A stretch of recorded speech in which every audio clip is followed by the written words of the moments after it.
In this video today, I'm going to talk about the 3 live looping essentials I think you definitely need if you are considering buying a loop station.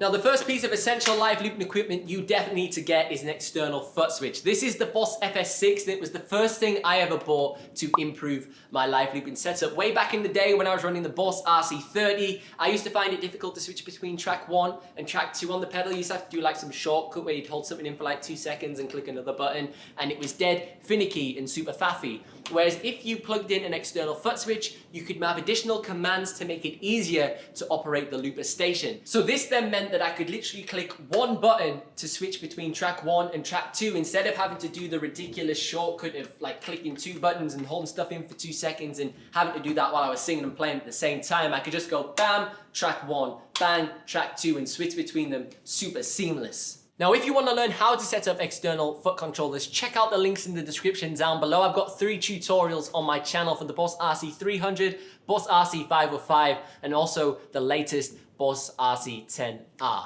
Now, the second live looping essential I think you definitely need is a microphone with a toggle switch. Now, the reason why you want a toggle switch is because if you're running a regular microphone like this straight into your loop pedal, and let's say you're recording a guitar chord progression, but you're not singing into the microphone. This microphone, however, is going to be active all of the time because you can't switch it off. So it means the crowd noise is going to be recorded back into your loops. The guitar being played through the PA system is going to be recorded back into the loops, and all this is going to be super tinny and gradually go louder and louder, and you'll have loops that sound rubbish, but you'll also eventually get really bad feedback coming through all of your loops that's unmanageable. However, if you have a little microphone like this with a little off switch, you can switch it off, play your guitar part, switch it on, sing your vocal part, loop it and switch it off, and you don't get any unwanted noise in your loops. So before we head into tip number 3, if you're getting value from this video, please consider leaving it a like. And if you haven't already, consider subscribing. We do this 3 times a week, live looping tips and tricks videos. So if you want to take your live looping to the next level, what are you waiting for? Start now by clicking that subscribe button. So my third and final tip is once again microphone related, but this time it's all about the microphone setup. And I cannot emphasize how important it is to have a really high quality microphone stand. Now let me explain.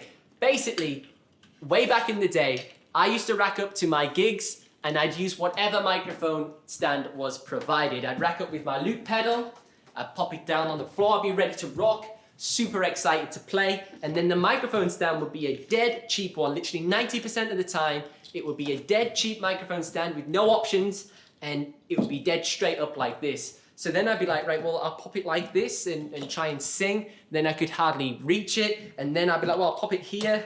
Well, but then it's blocking my loop pedal, I can't even record. Well, I'll have to like sing and perform like this, and then you're like twisting, and then you're knocking your guitar into it. And the majority of the time, I would end up snapping my guitar strings because they would bump into the microphone stand while I was playing, and then it was all over. It was absolutely devastating. So I decided, right, I'm gonna buy a high quality microphone stand. So I bought this one by Hercules, and I've had this microphone stand for 5 years. Since I was 15 years old, I've owned this one microphone stand, and I've gigged it every single year with 0 problems. And the beauty of this microphone stand by Hercules is it goes super high up, and then we can boom it across. See, boom it right across like this, all that adjustment, but we can boom it across, and we have instant access to our loop pedal. So if I put this at the height that I would normally perform at,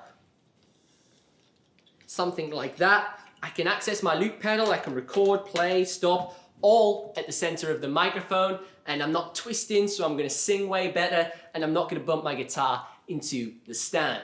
So I hope you enjoyed my quick 3 tips live looping essentials video. If you did, be sure to leave me a like and a comment down below. Which was your favorite tip, and is there anything that I missed that you think is an essential to start live looping with? But thank you so much for watching. I've been Ben Rowlands. You can find me online at benrowlandsmusic.com, and if you want to learn more about live looping, check out this video over here, and I will see you in the next one.